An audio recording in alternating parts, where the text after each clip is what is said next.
Hi friends, जुदि नों गावनि मबाइलाव WhatsApp बाहायो एबा YouTube बाहायो एबा जायखिजाया इन्टारनेट बाहायो होनब्ला बे भिडिअखौ गोसो होनानै नायलां।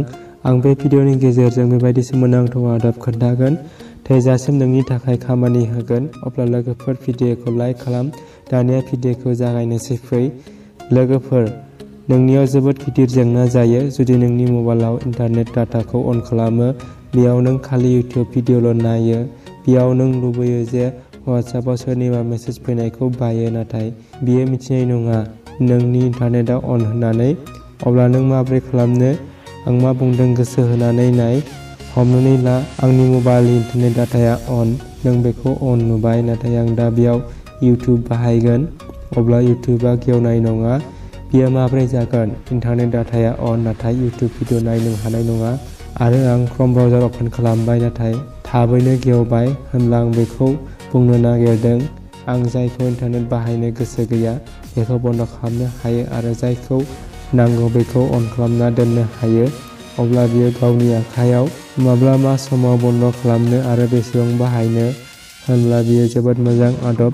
बेखौ नों बाहायनो हायो। बे थासारियाव नोंनि थाखाय जोबोद मोजां जानो हागौ। नों लुबैयो मबाइलाव जेखि जाया खालामनो, नाथाय आं social network Messenger WhatsApp, Facebook बेयाव मेसेज फैयोब्ला नोंनि इन्टारनेट डाटाखौ बन्द खालामनो खोन्थागोन। बियो मोनथिनाय नङा जे बेयाव मेसेज फैनायखौ। बेयो जोबोद मोजां आदब। बिनि थाखाय मा खालामनांगौ? गिबियाव प्ले स्ट'राव लांनानै मोनसे एप्लिकेसन डाउनल'ड खालामनांगौ। बेनि मुङा internet guard data saver farewell. बेनि लिंकखौ भिडिअनि डिसक्रिपशनाव मोनगोन। बेनिफ्राय नों डाइरेक्ट डाउनल'ड खालामना लानो हागोन। अब्ला बेखौ बाहायनोब्ला अपेन खालामदो। जेसेबां टार्म एन्ड कन्डिशन बेखौ एग्रि खालामदो आरो गोजौनि साइडआव अन खालामना होदो। बिनि उनाव माखासे पारमिसन बिगोन, बेखौ एलाउ खालामदो। दा नों नुबाय बे एप्लिकेशनाव मोनसे सोमोनांथाव फिचार्स दंबावो। बेखौ आं जोबनायाव खोन्थागोन। बेखौ नायलां। बेयो जोबोद हेफाजाब गोनां। बेयाव गासैबो एप्लिकेशन फैगोन। नोंनि मबाइलाव जा एप्लिकेशन दं बेनो। बिनि खाथियाव मोनसे वाइफाइ आरो इन्टारनेट दङ। नों बेयाव डाइरेक्ट जायखिजाया एप्लिकेशननि इन्टारनेटखौ बन्द खालामना लानो हायो। जेरै नों नुनो मोनबाय आं YouTubeनि डाटाखौ बन्द खालामना लादों। बेयो बन्द जाब्ला गोजा जागोन आरो WhatsAppनिखौ बन्द खालामब्ला बियो गोजा जागोन। अब्ला लोगोफोर, मोनसे फिचार्सनि बाथ्रा बुंदोंमोन आं। बियो बेनो, नों मोनसे सेटिंआव लांब्ला बियो ब्लक मबाइल मुंनि सेटिं। जुदि बे ब्लक मुंनि मबाइल सेटिंखौ अन खालामब्ला गासैबो मबाइलनि इन्टारनेटआ बन्द जागोन।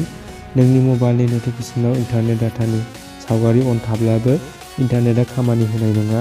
आं दा YouTube नायनो नागिरदों, नाथाय नायनो हानाय नङा। माने इन्टारनेट डाटाया अन जागोन, नाथाय इन्टारनेटआ गेवनाय नङा एबा जेबो खालामनो हानाय नङा। अब्ला बे एप्लिकेशननि मुलाम्फाया बेनो। आरो नों गावनि गोसो बायदि इन्टारनेटखौ सायख'नानै अफ अन खालामना लानो हायो। अब्ला आं आसा खालामो नों बे भिडिअखौ मोजां मोनबाय होननानै। मोजां मोनदोंबा लाइक खालाम आरो अननानै नोंनि लोगोफोरनो शेयार खालाम। एसेनोसै लोगोफोर, गोजोन्थों।